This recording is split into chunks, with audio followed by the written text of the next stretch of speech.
Hello and welcome to episode 2 of Gazeta Brasil, your weekly Brazilian football roundup. I'm Ewan Marshall, and this week we're going to talk about Palmeiras, who are the current Brazilian Cup champions and are going through an interesting period of transition. And we'll also have a look at the Copa Libertadores to see how all of the Brazilian sides are getting on. So, roll the titles.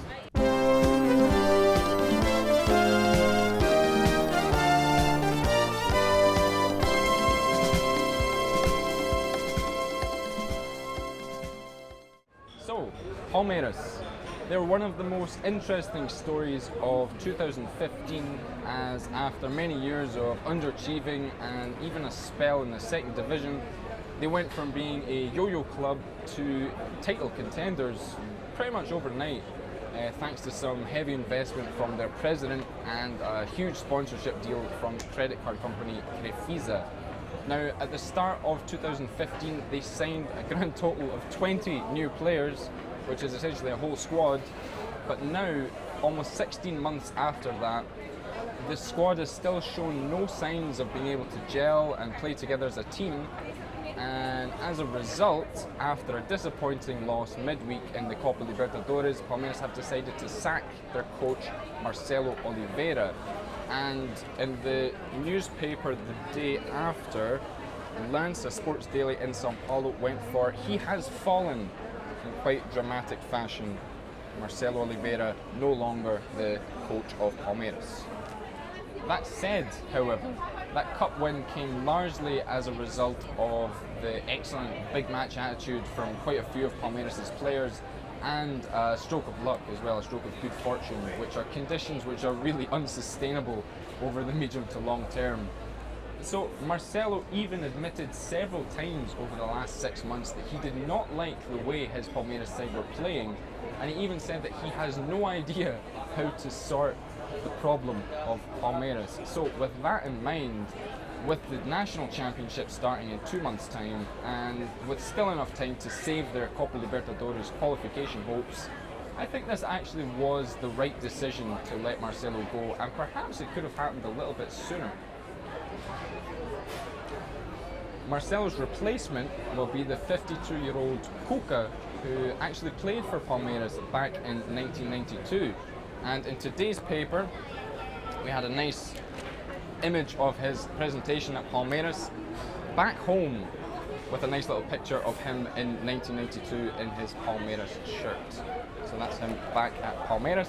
And as with most Brazilian coaches, Cuca has been around quite a bit. He's succeeded and he's failed at quite a number of major clubs in Brazil, but unlike those old horses on the Brazilian coaching merry-go-round, he likes to play an adventurous style of football. He's not afraid to change things up, and though he is a little bit tactically naive, he likes to look at his squad and get the best of what he can out of the players that he has at his disposal. He won the 2013 Copa Libertadores with Atlético Mineiro, playing a really thrilling, direct style of football with lots of intense pressing. And also his Cruzeiro team in 2011 were, for a brief period of time, the best side on the continent. Free scoring and playing, again, really attractive football. I think he's a coach with a lot of potential, although Palmeiras always have high expectations, so he really will need to deliver, and quite quickly. And his first match in charge is actually going to be on Thursday evening, as Palmeiras play Nacional of Montevideo away from home in the Copa Libertadores. And it's a really crucial tie. If Palmeiras are going to have any chance of qualifying, they need to avoid defeat on Thursday night. So that's going to be a difficult start for Cuca, but I wish him the best of luck. Elsewhere in the Copa Libertadores, it's been a bit of a mixed bag for the Brazilian participants, and last week in particular was quite difficult, as all 5 of the Brazilian participants were in action and none of them managed to come away with a win. And this has been a kind of persistent problem with Brazilian clubs, as even though they have their financial clout is superior to any other club on the continent, they still can't seem to translate that into like a sustained dominance of the tournament. Of the 5 Brazilian clubs, São Paulo FC appear to be in the most trouble, having won only 1 point out of a possible 6. They did have a good game last week, however, they drew away from home to River Plate in Buenos Aires, but after their opening round defeat to Bolivian side The Strongest at home, remembering that The Strongest had not won outside of Bolivia since the 1980s, has really left São Paulo facing a bit of an uphill struggle. They play Venezuelan side Trujillanos on Wednesday night and will do so after a huge journey flying from São Paulo to Panama, and then from Panama to Maracaibo before taking a third plane to Trujillanos' home city of Valera. Now, this totals roughly 4,200 miles, which would be the equivalent from going from London to Miami, but the difference is that São Paulo's journey is going to take 24 hours. Meanwhile, in Group 5, Atlético Mineiro are in a fairly good position, actually, and they will be playing Chilean side Colo-Colo this week, and a win in that game at home should guarantee their qualification to the next round. Also in a fairly good position are Corinthians, who have 6 points out of a possible 9. They won their first 2 games despite losing last week away in Paraguay. But they will play Cerro Porteño in São Paulo this midweek, and once again, a win there should put them in quite an advantageous position.